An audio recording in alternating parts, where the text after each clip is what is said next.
gonna take this rough cut board and turn it into a semi-quick project. I don't know what yet. Just kidding. I'm gonna make this kitchen table riser. And if you want to learn how, stick around.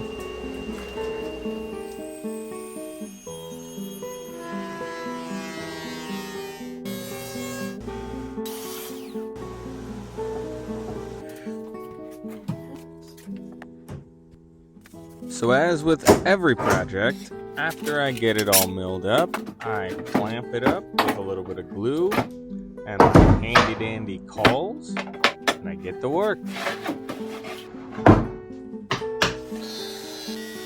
Sand and square up your material properly to ensure that everything moving forward ends up working out solid and reliable.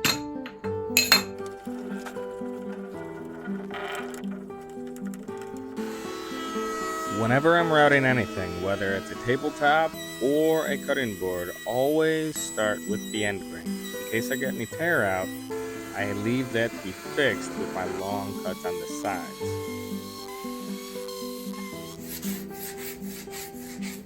I then sand appropriately before I begin prepping the stock for the side rails of this kitchen table riser.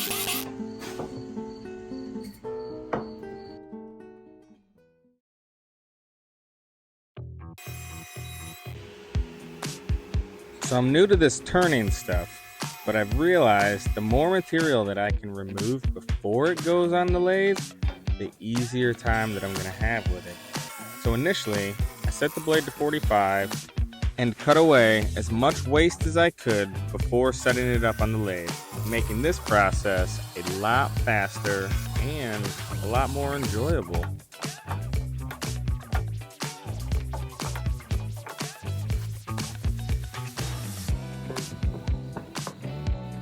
So this is the part where when I say easy, I mean easy.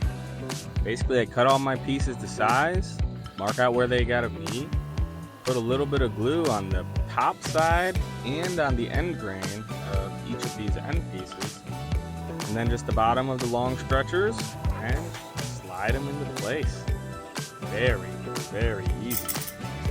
To ensure that they stay in place, I put a clamp on either end, ply on the top, and then I proceed to put 1 or 2 clamps just to ensure that I have a good squeeze.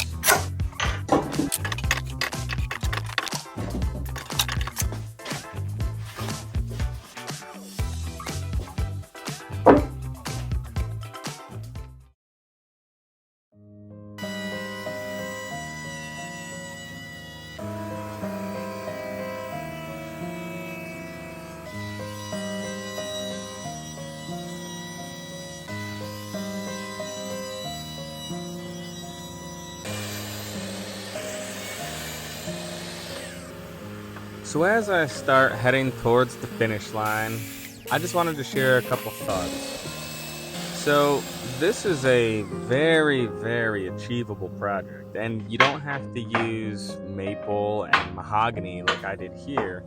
This could all be achieved with relatively cheap materials at your local big box store.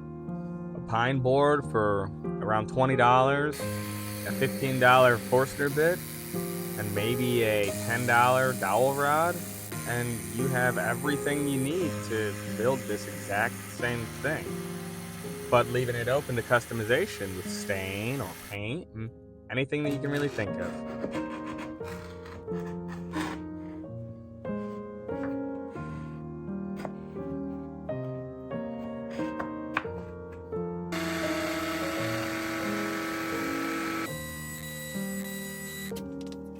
It seems still, every project, that no matter how hard I try, I still make wild mistakes. And this is one of them. So you can see here I'm mixing some wood glue with some fine sawdust to make a thicker, pastier glue.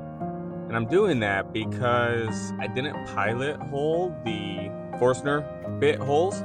So they put a little bit of wonk in the hole, and I figured I would just put a little bit of filler in to fill the gaps. All in all, it ended up being a nightmare to clean up. I didn't even clean the inside up, which is something I would never do if this was something I was selling, but since it was a gift, I let it go. Now, I know most people watch woodworking videos for the final result, the finish, when the wood changes colors. That's why I like it. But this video doesn't actually have that. And that's because this is, as I mentioned previously, a gift. A friend of mine's mother